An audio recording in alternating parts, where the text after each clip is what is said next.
I now, with your permission, Chair, I will now invite Comrade Amarjit Kaur, National General Secretary, AITUC, to share her views.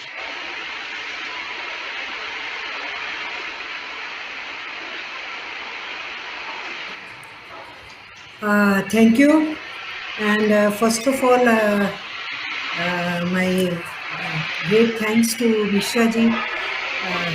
He wanted me to be part of this discussion. And we had the knowledge of his role played during June 1996 in ILO session when this whole issue was taken up as an agenda over there. Just that time, UF government was being formed and Ahluwalia ji was given charge.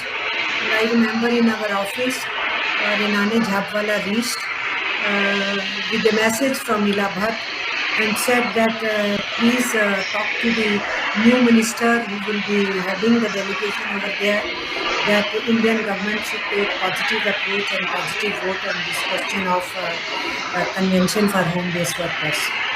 So at that time, we got to know that Mishra ji will be representing as far as government is concerned from official side. But we were already very confident of as far as LD Mishra ji was concerned. We knew his concern for the labor and his views. But immediately we went to minister's house. He was telephoned by Mahendra ji, and I accompanied Mahendra ji with two another secretaries, and Renani Jhabwala went with us. She had come with message from Ila Bhatt ji. And the minister promised that Indian government will take positive position as far as this issue is concerned. This is going to come for discussion as you people are telling. And later on, we got to know from Ila Bhatt ji, from herself, the role played by Mishra ji. And I think with this long from 1996, now we are in 2026. Almost 30 years have passed, but this agenda is alive and it is now being taken forward. So thanks for that. Mishra ji, you are right that the number is much more what we were saying from earlier times. We found when we were working again for elimination of child labor practice, at that time many sectors pushed the work to homes. And we found that children were removed from factories to evade from any punitive actions, but they were put with the families for continuing those peace rate activities. This we found in Jalandhar area, we found in Meerut area, in sports industry we found it. And in several other places, when they were saying that, okay, we are eliminating child labor from the factories and all, but they were pushed into home-based. But now for last few years, we have seen that it's no more those traditional works which were home-based workers. Even modern technology entered into the home-based sector. We found girls working on these condensers and capacitors, working at home. So even in electronic industry, lots of work is shifted to home, piece rate work.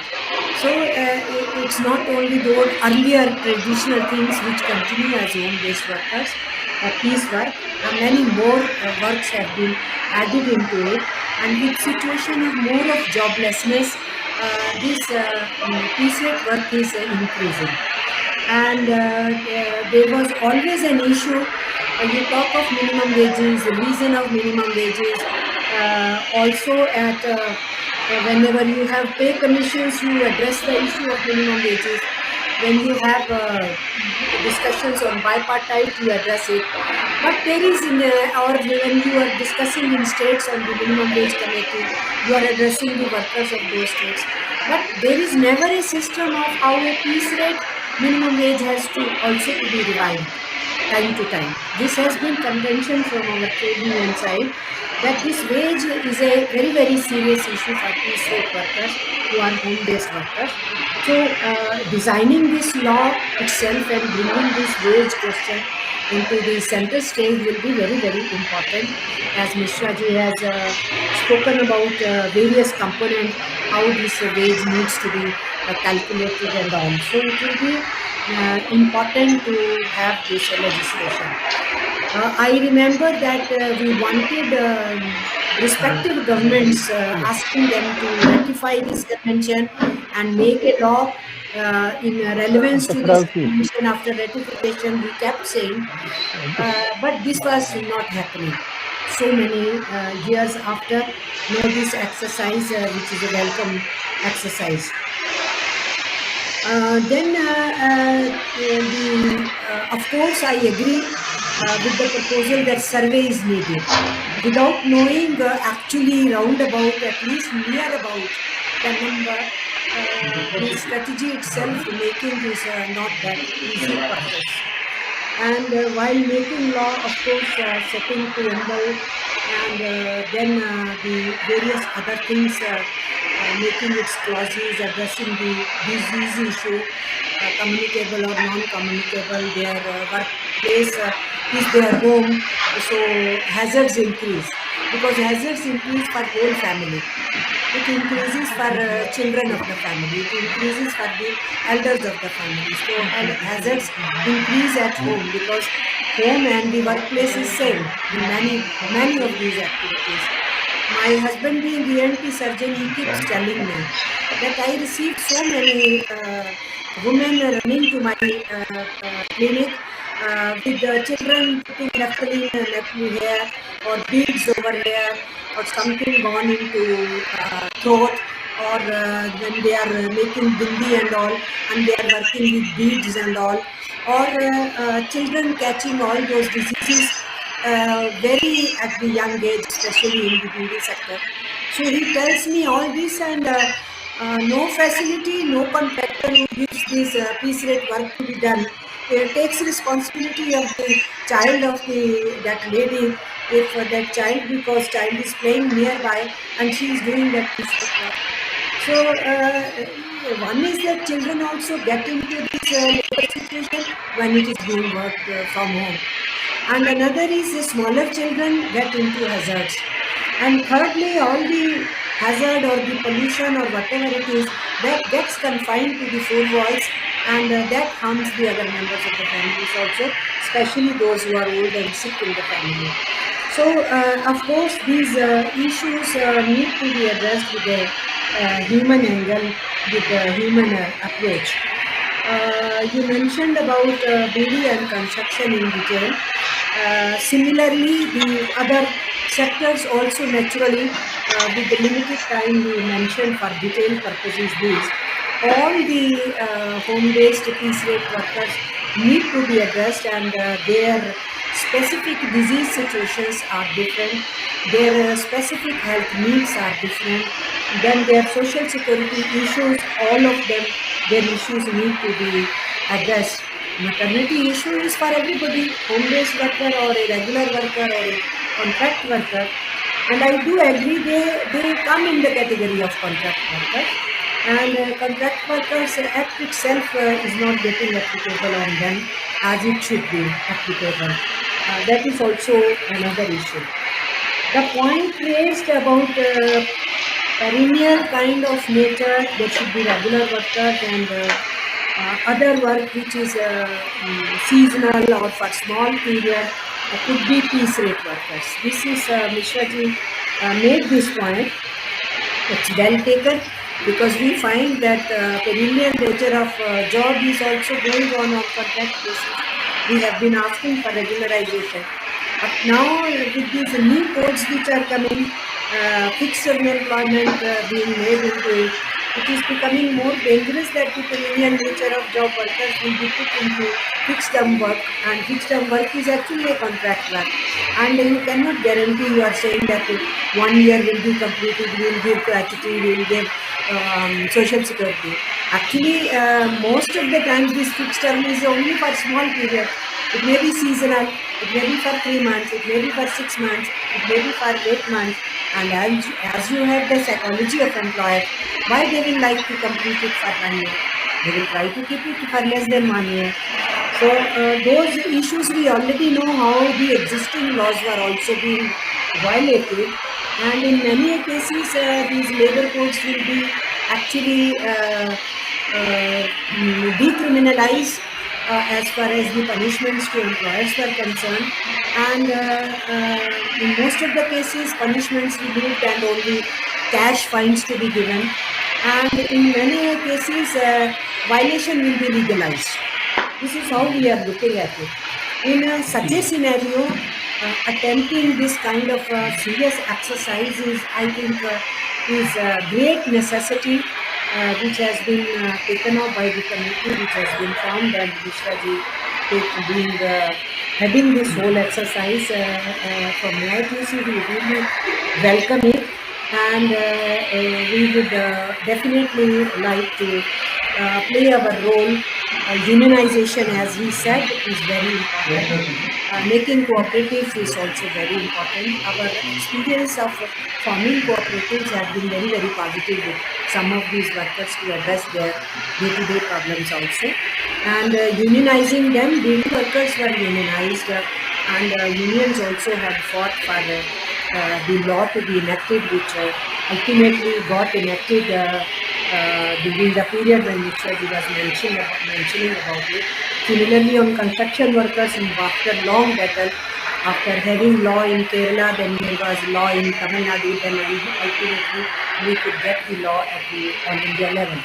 So unionizing them will be very important, because once they are unionized, then they know they have to fight for their rights.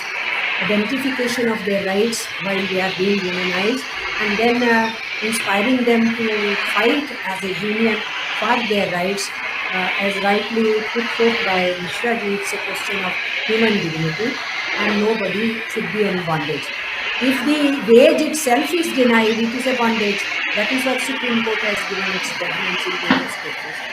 And now, if the minimum wage concept will be done away with, and floor level minimum wage is being talked about, I think it is a very, very dangerous signal to us.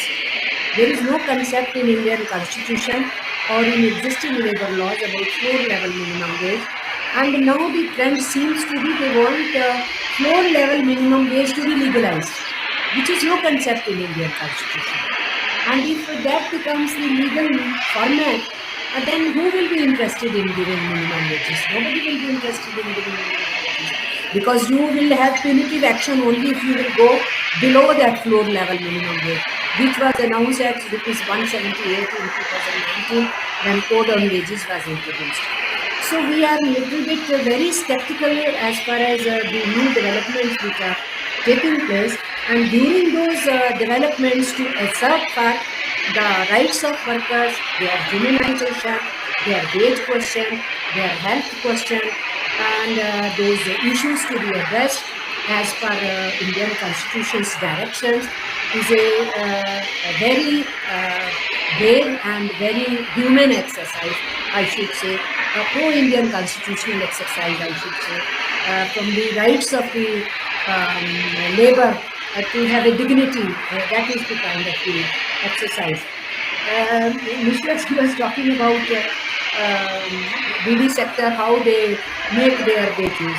Or I want to tell, it's not only that very depressing when the wage question comes with the various sectors. I also want to tell you that when the men go for their ready beading, there will be different formula for them.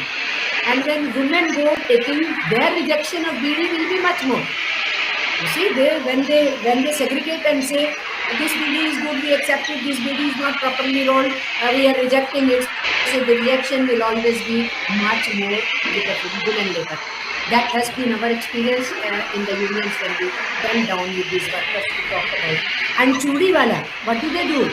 All these bangles, home-based work, all that work of designing over there and connecting it and all, women do at home. Even children are involved into that. Even though we are talking that child labor is abolished, it is happening.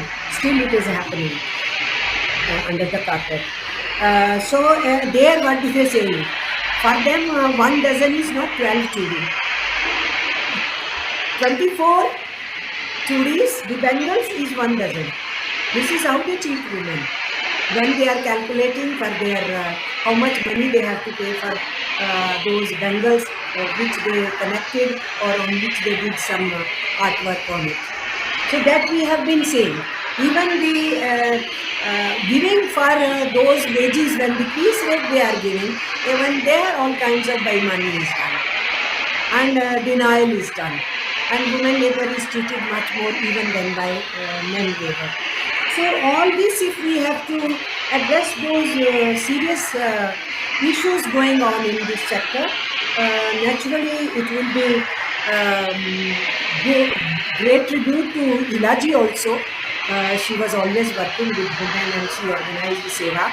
It was only after this ILO convention which was being fought that the ILO convention should be brought about these home-based workers, which we trade unions were also wanting, and Ilaji also took initiative and she was part of that committee. It will be tribute to her also when we are carrying it forward, a tribute to all the trade unions also, and tribute to her also to carry it forward. And it was only after that she realized that it should not remain an NGO, Seva. It should be registered under Trade Union Act, and it is only after that they went to make Seva as a trade union under Trade Union Act also. So I fully agree with you, Mishra ji, that policy should be first and law should be second. And rightly quoted, 1986 Child Labour Prohibition and Regulation Act was brought first, and the policy was brought in 87, and then it was not working.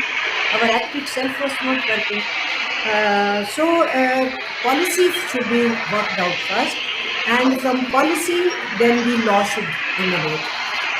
If there will be any weaknesses in policy at that stage itself, we should be able to address that, so that when we make law, it becomes a foolproof law, appropriately desirable law, which can be practically brought on the land for giving justice to the worker.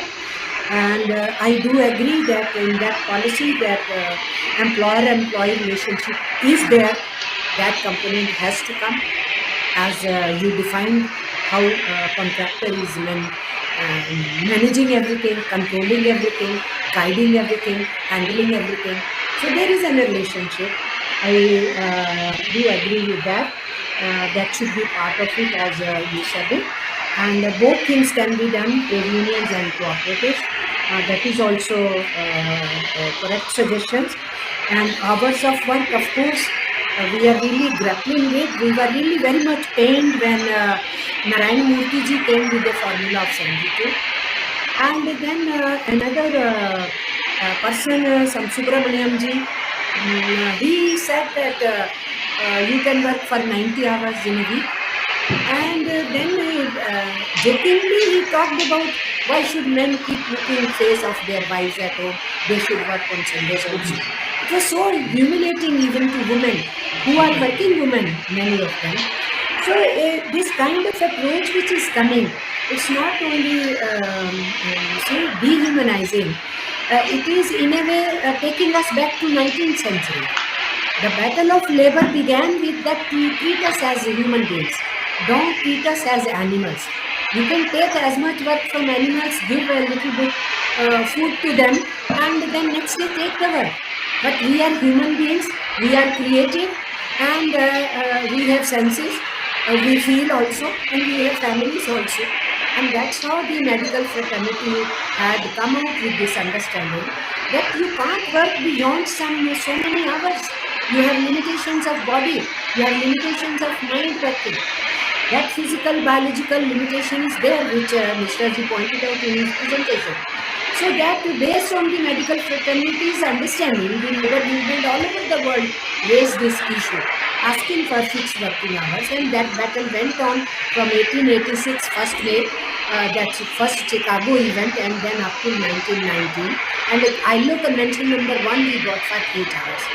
After all, it was a long battle, and it was based on science, biological limits, mental limits, physical limits. Then suddenly increasing of these working hours is really going back in the history, and clock being shifted back.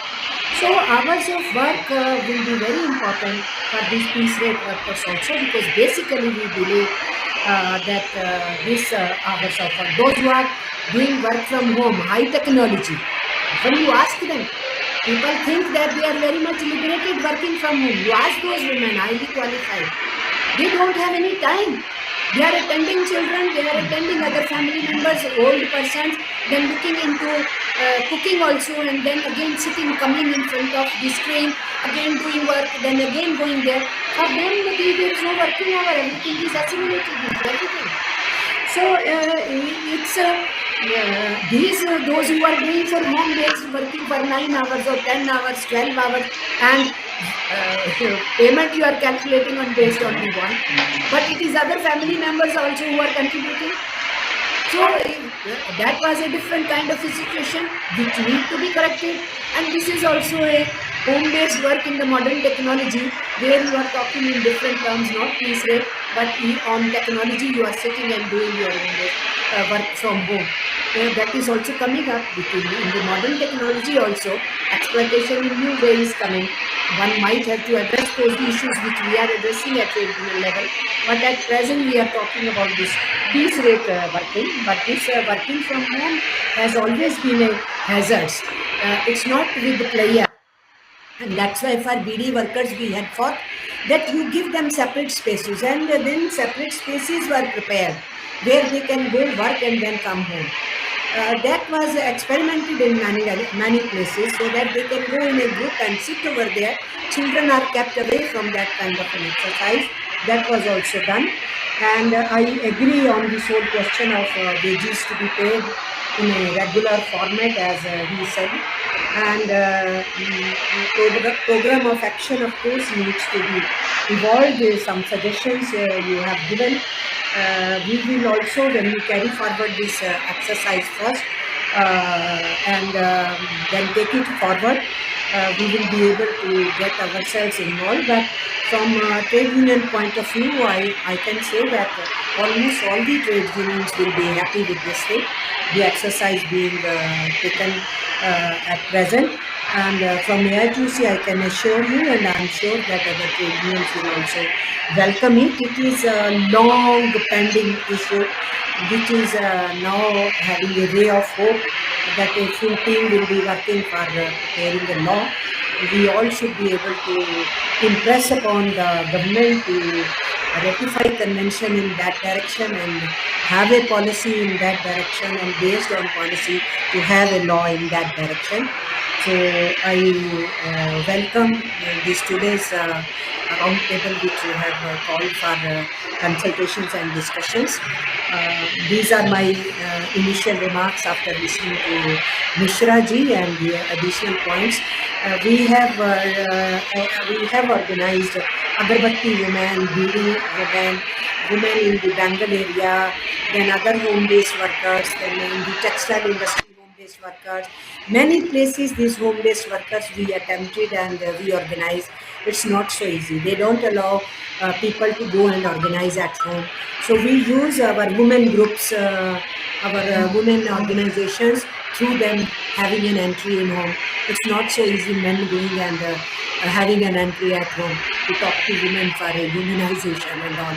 So it's a tough process, but that process has to be taken up in different ways. So our experience is to organize these home-based workers where women are in large number. We use the women groups and the women organizations to become a bridge between union and them, and then through them listening to their problems and then attempting to unionize them, coming into a sort of a cooperative or a group for their interest and all, and then being given awareness about why union is important, what are the kinds of benefits you will have about your strength, about your demand, about your you will be heard. Once you are in union, you will be heard. Individually, you will not be heard. Contractor will not be able to exploit you. Your rejection of your work will not happen. Your wage component, your piece rate will increase. So all those benefits, when we tell them by unionizing, this will happen. And the cooperative also has helped certain places when the cooperatives were attempted. We have experience with those people also, those who guide the cooperatives, and those cooperatives help these women. So once they start seeing the benefit, then it percolates down and then it becomes a trickling effect. So welcome for this whole initiative being taken. And we assure you our cooperation in this thing, because ultimately it is the unions and workers who will benefit from this whole work situation, because the workforce is increasing day by day with more losses of jobs, and highly educated people entering into those areas where uneducated people were able to have some livelihood. We are finding it how the highly educated will be derailed from AI sector. Due to AI, many of the educated people are now facing the problem of unemployment, because they will start losing jobs. It will be highly educated crowd which is going to face joblessness in the coming days. That also is happening. So already our you can understand how only for Mishraji comes from Odisha. He knows recently there was a recruitment for home guards, and for 8,000 applications came for only about 800 this thing. And those they all were made to sit on the airstrip. They were made to sit on the airstrip to do their exam. And in that application for home guard, even 6th standard pass is qualified to sit for that exam. But even the postgraduates, ITI boys and girls, even the PhDs, some of them were there sitting on that.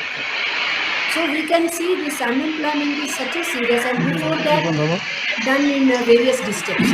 So it is one district thing when it happened, then whole thing came in the media, in the social media, then in the press report came, then various districts of Odisha were mentioned based on for 100 posts, how 20,000 apply. So this is everyday scenario for 500 loaders, unloader, we find 25,000 applying for that, and founding the offices and all.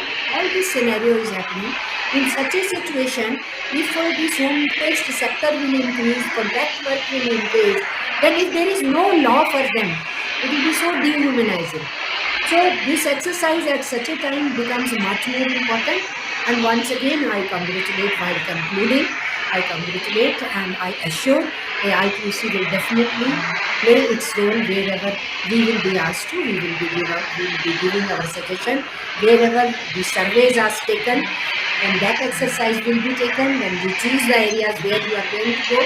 We will see to it if our AITUC unions are there, our workers will help the teams in doing so. In identifying areas or physically helping the team to do the surveys, all that is necessary. There will be government surveys, but we can also continue with our own teams also. We can do the surveys. So whichever way it is, we will be available. Thank you very much. Thanks a lot to Comrade Amarjit Kaur for our insight.